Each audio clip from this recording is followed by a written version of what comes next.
알아두면 쓸모있는 에너지 분야 주요 이슈를 쏙쏙 모아 쉽고 재미있게 브리핑해드립니다.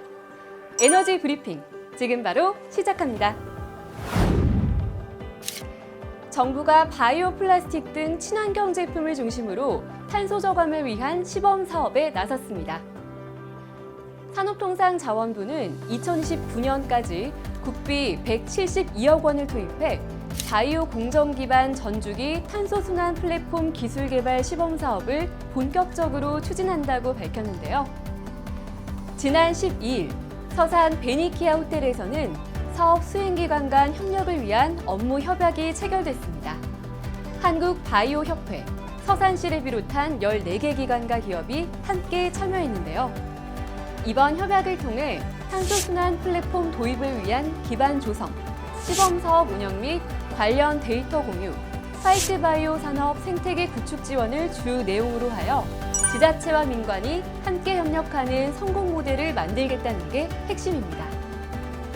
특히 서산시의 공공기관과 지역 행사 현장 등을 중심으로 바이오 제품의 분리수거와 선별 시스템, 가스화와 퇴비화 기술, 통합 공정 전 과정 평가 기술까지 실증 적용할 예정이라고 밝혔습니다. 산업부는 이를 통해 국내 화이트 바이오 산업을 육성하기 위한 기반을 마련하고 바이오 플라스틱 등 친환경 제품 제조를 확대하여 친환경, 저탄소 중심의 신산업 구조로의 전환을 가속화할 것으로 기대하고 있습니다. 앞으로 탄소 순환 플랫폼이 우리나라 친환경 산업의 미래를 여는 열쇠가 되어주길 기대해봅니다. 한국전력이 개통안정화 ESS 2차 사업에 본격적으로 착수했습니다.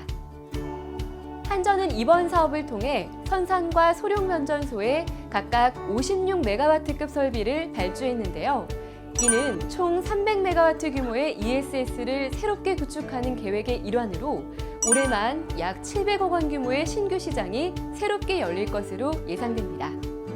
특히 이번 발주는 지난해 1차 사업에 이어 추진되는 두 번째 대규모 사업으로 밀양 부북변전소, 영천변전소 등에서 총 978메가와트 규모의 설비를 구축한 데 이은 후속 조치입니다. 이번 선산과 소룡 ESS는 내년 말 준공을 목표로 하고 있으며 전체 300메가와트 규모의 약 2천억 원이 투입될 것으로 보입니다. 이후에도 나주, 논공, 신영주 변전소에서 2027년부터 2028년까지 순차적으로 ESS 설비가 들어설 예정입니다. 한전은 이번 사업 발주가 ESS 산업 전반에 새로운 활력을 불어넣을 것으로 기대하고 있는데요.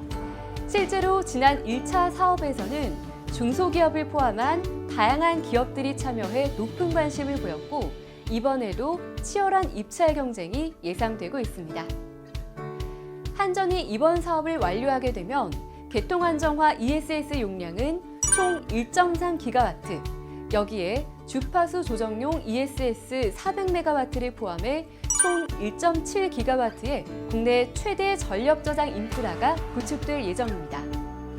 ESS 산업 전반에 생기를 불어넣을 이번 사업이 전력망의 효율성과 안정성까지 한층 올려주길 기대해봅니다. 철강, 해운처럼 탄소를 많이 배출하는 산업의 청정화를 위해 주목받아온 그린 수소. 최근 국가별 온도차가 확연히 드러나고 있습니다. 경제성, 기술, 인프라의 벽에 부딪힌 미국과 유럽 등 서방 국가들은 투자 규모를 줄이고 프로젝트도 일부 중단한 반면 중국과 인도는 저가 경쟁력을 앞세워 생산과 공급을 빠르게 늘리고 있는데요.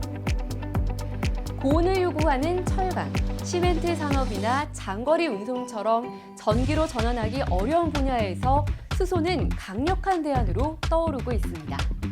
특히 그린 수소는 재생에너지 전기로 물을 전기 분해해 만들어지는 만큼 온실가스 배출이 전혀 없어 차세대 청정에너지로 평가받고 있는데요. 독일, 일본은 수소 열차를 운행 중이며 스웨덴은 무화석 연료 강철 상용화, 호주는 도시가스에 수소를 혼합 공급하는 사업도 추진하고 있습니다. 하지만 EU와 미국, 호주 등 서방 국가들은 프로젝트 철회나 보조금 축소로 속도를 늦추고 있는 반면 중국과 인도는 대규모 투자와 생산 확대로 시장 주도권 확보에 나선 모습입니다. 다만 대량 생산에 필요한 고가의 전해종, 기존 설비의 개조 비용, 저장과 운송 과정의 안전성 문제까지 경제성과 인프라의 장벽이 여전히 존재하는데요. 실제 국제에너지기구는 2023년 저탄소 수소가 전 세계 수소 소비에서 차지한 비중이 0.7%에 불과하다고 밝혔습니다. 2024년 전 세계 그린 수소 투자액도 약 33조 원으로 작년 대비 절반 수준으로 줄어든 것으로 나타났습니다. 국가별로 엇갈리는 그린 수소의 확산 전략이 향후 글로벌 청정에너지 시장의 지형에 어떤 영향을 줄지 주목됩니다. 뭔가 열심히 하는데 왜 원하는 만큼의 성과가 따라오지 않는 걸까요? 그 이유는 어쩌면 별로 중요하지 않은 목표에 너무 많은 힘을 쓰고 있기 때문일지도 모릅니다. 미국의 심리학자이자 작가 벤저민 하디, 퓨처 셀프라는 책에서 이렇게 조언하는데요. 덜 중요한 목표들을 제거하라. 우리는 종종 해야 할 일이라는 이름으로 스스로를 과도하게 몰아붙이지만 진짜 성장의 시작은 무엇을 줄일지 결정하는 데서부터 시작된다고 말하죠. 불필요한 목표를 과감히 덜어내고 정말로 중요한 한두 가지에 집중할 때 비로소 방향이 명확해지고 그만큼 더 큰 에너지를 낼 수 있게 됩니다. 혹시 지금 너무 많은 일을 안고 있다면 오늘은 덜어내기를 시작해보는 건 어떨까요? 그럼 에너지 브리핑은 여기서 마무리하겠습니다. 다음 시간에 또 만나요.